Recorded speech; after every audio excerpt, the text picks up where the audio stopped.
Hi everybody, this is Judy at Judy in the Kitchen. Today we're talking about food safety and the importance of cleanliness. And I cannot overemphasize this enough. It really is important. Now we're going to break this up into three segments here, talking about first personal hygiene, and then cleanliness of your utensils and equipment, and then of your surfaces. Starting with personal hygiene here. You want to wash your hands often. And I know it may lead to dry skin or whatever, but it doesn't matter when it comes down to food safety. You want to wash your hands often. Germs that can cause foodborne illness can live on your skin. And so because of that, it's really important to wash your hands often. It's especially important after using the restroom, blowing your nose, touching or scratching a wound, covering your mouth with your hand when you cough or sneeze, working around others who are sick, changing diapers or helping a child in the restroom, handling chemicals, brushing your hair, handling money, handling or petting a pet, handling raw meat, poultry, fish, especially those, chewing tobacco or smoking, eating, after using electronic devices, those beloved cell phones and your computer, taking out the trash, or handling dirty items no matter what they are, touching anything that might contaminate your food. Yeah, that does indicate a lot of hand washing, but it's really important if you want to help to prevent foodborne illness. To thoroughly wash your hands, you want to use warm water and soap and scrub all areas. That's the back, the front, in between your fingers, and scrub for at least 20 seconds, and then rinse them well and dry them with a clean towel or a fresh paper towel. Now, regarding utensils and equipment, food preparation, serving equipment, and utensils should be routinely washed with hot, soapy water, or put them in the dishwasher if that's your preference, no problem. But wash them however you choose after each use.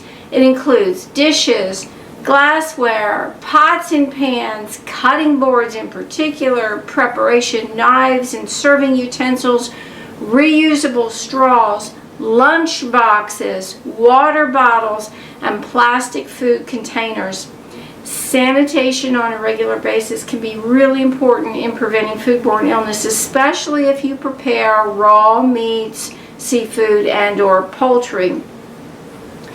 To make sure, especially if you're dealing with somebody who's really sick, the utensils can be placed in a pot of boiling water for 5 minutes, and that will kill anything that's on there.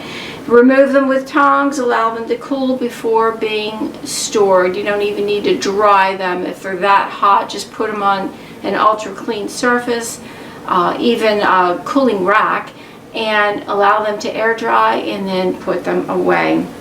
To sanitize your cutting boards and larger equipment or items that can't be boiled, prepare a sanitizing solution of just 1 tablespoon of bleach in 1 gallon of water.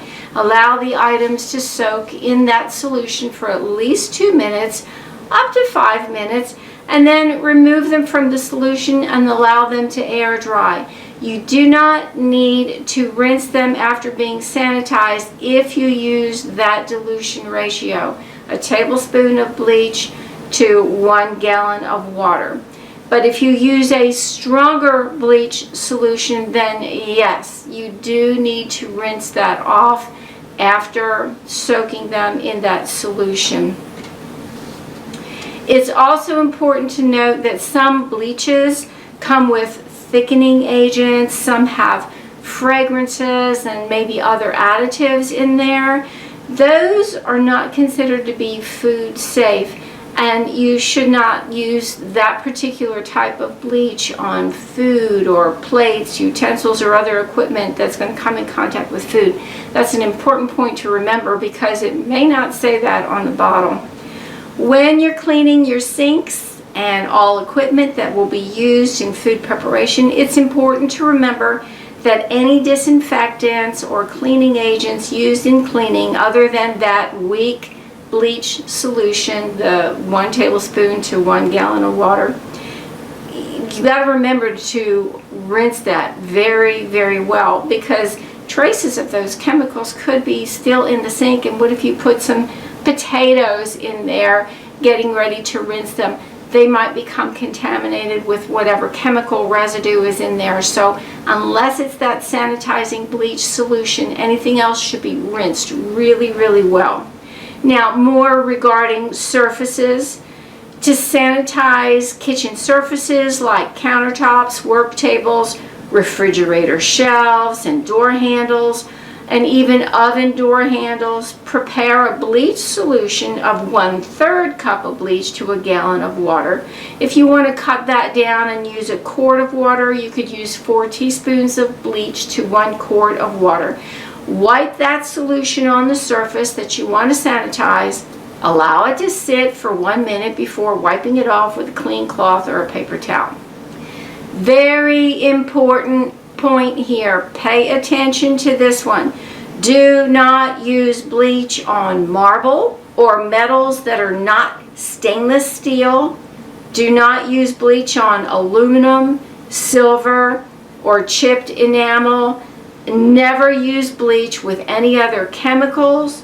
Only mix it with water, and be sure to wear gloves. And of course, you wear clothes that you don't mind getting bleach stain splashed on or something like that, because if bleach splashes on like the shirt I've got on now, it will not look the same. It's going to bleach it out, and you're going to see wherever the drops of bleach hit it, I'm going to have polka dots on this if that happens.